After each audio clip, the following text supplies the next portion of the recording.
انت يا نصاب يا حرامي جاي تكلمنا في قال الله وقال الرسول. من اكتر الحاجات اللي كانت بتقلق في دخول رمضان هو فكرة التغيير المفاجئ من الشمال لليمين او من سكة مش مظبوطة قوي لسكة الالتزام. كانت بتبان قوي في عينين الناس اللي بتبقى حواليا. يا ابني انت ناسي امبارح كنت ايه؟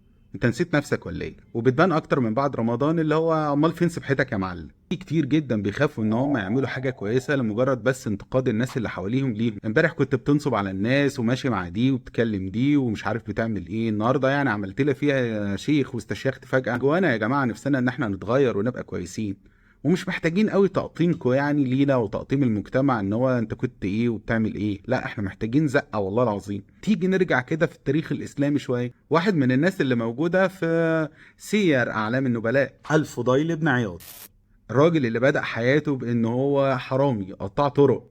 راجل كل تخصصه ان هو يوقف الناس اللي هي رايحه للحج، يسرقهم ولف وارجع تاني بسبب آية. آمن والتزم وبقى واحد من أهم علماء الإسلام. تخيلت ده لو كان بيتقابل بقى بالتقطيم اللي هو انت يا نصاب يا حرامي جاي تكلمنا في قال الله وقال الرسول، هل كان هيقدر يكمل بالشكل ده لغاية دلوقتي؟ انا نفسي لما حد يشوف حد كده ياخد بايده. اعتقد ان كل واحد فينا محتاج اللي يسحبه، يشده لقدام، ياخده خطوة لربنا سبحانه وتعالى. نتسارع مش في الدنيا، نتسارع في الطريق الى الله سبحانه وتعالى.